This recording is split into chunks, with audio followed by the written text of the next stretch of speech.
आज जो मैं आपको सुना रहा हूँ कहानी, शायद सुनने के बाद आपकी आंखों में आ जाएगा पानी। ये कहानी लगन, समर्पण, निष्ठा और साथ की है। ये कहानी जितनी मेरी है उतनी ही आपकी है। इस कहानी का जो मुख्य किरदार है वो हमारे आपके जीवन का आधार है। वो आपके लिए ज़्यादा, अपने लिए कम बनी है। हाँ जी, बिल्कुल सही समझ रहे हैं आप। वो हमारे आपकी पत्नी है। वो हमारी आपकी पत्नी है। कभी आपने सोचा कि वो आप एक के साथ रिश्ता जोड़ा था, लेकिन एक के साथ रिश्ता जोड़ने के लिए उसने घर, गली, आंगन, मोहल्ला, सखी, सहेली, माँ बाप, न जाने कितनों रिश्तों से अपना मुंह मोड़ा था। याद करिए, जब आपके साथ ब्याही थी और आपके घर आई थी तो बहू, भाभी, दुल्हन, न जाने कितने नामों के साथ बुलाई जाती थी। ये सुनकर कि वो मन ही मन मुस्कुराई जाती थी। घर के सारे लोग उसी के भरोसे रहते थे। शायद इसीलिए अंग्रेजी में हम उसे हाउसवाइफ कहते थे। कुछ ही दिनों तक उसने दुल्हन होने का आनंद जिया। फिर झाड़ू, पोछा, बर्तन, चूल्हा, चौका, इन सब ने उसको जकड़ लिया। रोज हमारे लिए नाश्ते से लेकर खाने तक कुछ खास रखना, हमारी लंबी उम्र के लिए न जाने कितने उपवास रखना। कुछ महीनों बाद किलकारी गूंजी तो सारे ख्वाब सजे। वो मां बनी तो हम भी बाप बने। जैसे जैसे वो उम्र की सीढ़ियां चढ़ती गई, जैसे जैसे वो उम्र की सीढ़ियां चढ़ती गई, जवाबदारियां कुछ न कुछ रोज बढ़ती गईं। एक तरफ बच्चे पे नजर, दूसरी ओर मैं ऑफिस के लिए लेट न हो जाऊं इस बात का डर। सब कुछ बराबर हो, कुछ रह न जाए, और इस बात पर भी ध्यान कि गैस पर रखा हुआ दूध कहीं बह न जाए।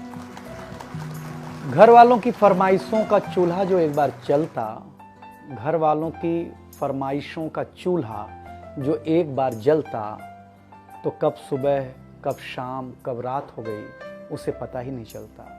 इन व्यस्तताओं के बीच समय का चक्र कुछ इतना तेजी से चला, मुन्ना कब मनोज हो गया, मुन्नी कब सुमन, पता ही नहीं चला। अब तक जो था प्यार, अब उसने अपना नाम बदल करके रख लिया था तकरार। बेटी को लेकर के कहना कि कुछ ज्यादा ही मन बढ़ा रखा है, तुम्हारे प्यार ने इसको सर पे चढ़ा रखा है। अब तो वो मुझे भी देने लगी थी ताना, अब तो वो मुझे भी देने लगी थी ताना, ऑफिस में ही रहा करो ना, 2-4 घंटे के लिए घर के आना। शादी के इतने दिनों बाद भी आज भी हमें सुनना पड़ता है कि न जाने कौन सा पाप किया था जो आपके साथ ब्याह किया था। और ये तो रोज की थी कहानी। कितना जोर से कहना कि घर के सारे सदस्य सुन लें कि एक दिन बीमार होती हूं ना, तो एक दिन बीमार होने पर किसी को कोई देता नहीं है 1 गिलास पानी, लेकिन जैसे ही उसे आपके तबीयत खराब होने का होता आभास, आकर के बैठ जाती थी आपके पास।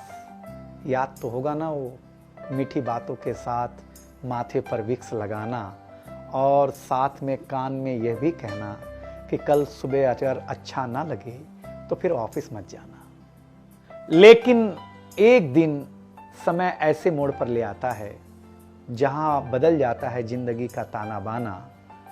थाली में रोटी रखते हुए उसका ये कहना कि बेटी जवान हो गई है, क्या अब लड़का भी मुझे ही ढूंढने होगा जाना। शादी तय हो जाने के बाद 1-1 रुपया जोड़ना, पैसे कम पड़ने पर खुद का कंगन तोड़ना, सब कुछ हो जाएगा मुझे ढाढ़स बढ़ाना, सब कुछ हो जाएगा मुझे ढाढ़स बढ़ाना। विवाह का गीत खुद रोते हुए गाना। याद तो होगा ना आप लोगों को ये गुजरा हुआ जमाना। कुछ समय बाद जब हम जवाबदारियों से मुक्त हो जाते हैं तो कुछ ज्यादा ही धर्मयुक्त हो जाते हैं। उम्र के अंतिम पड़ाव पर हम बीमारियों के बीच जीने लगे हैं।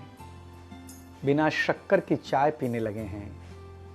लेकिन सच ये है कि जब तक हमारी आपकी पत्नी साथ है, चाय मीठी हो न हो, लेकिन जिंदगी में पूरी मिठास है। जबकि पत्नी के बारे में बहुत कम लिखा गया है, हर जगह माँ का ही गुणगान है।